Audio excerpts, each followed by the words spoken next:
Mixed by SP Nitish.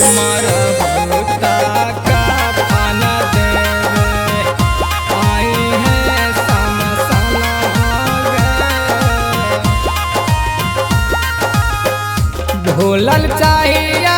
तो रग जानुआ अब सा पाना गे ढोलल चाहिए तो रग जानुआ अब सा पाना गे मर बहुता का फन देवे आए हैं समसना गे मर बहुता का फन देवे आए हैं समसना गे मर बहुता का फन देवे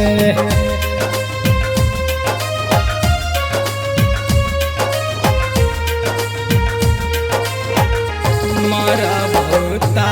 का फन देवे आए हैं समसना सच कहियो बतिया ग जानुमा रखे हैं धायल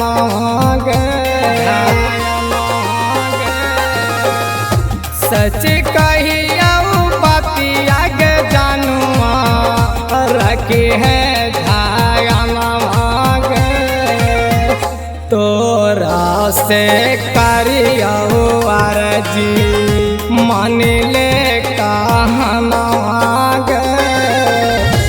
मर बहुता का फन देवे आए हैं समसना गे मर बहुता का फन देवे नमूना रिकॉर्डिंग स्टूडियो राजगीर। मर बहुता का फन देवे आए हैं समसना गे माना ही जान से ज्यादा जाना हो जहाना गे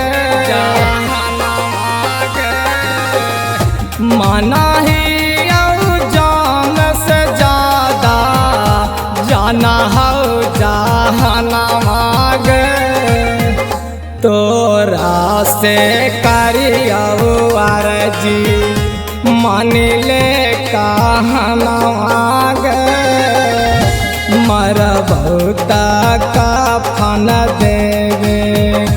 आए हैं समसना गे मर बहुता का फन देवे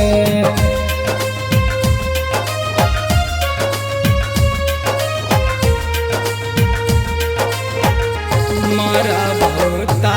का फन देवे आए हैं समसना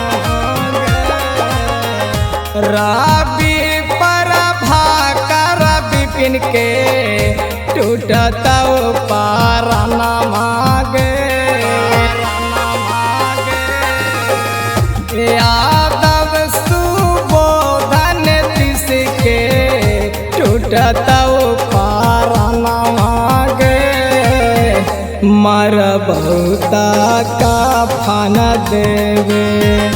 आए हैं समसना गे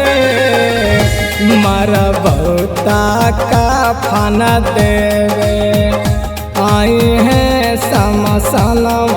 गे मर बहुता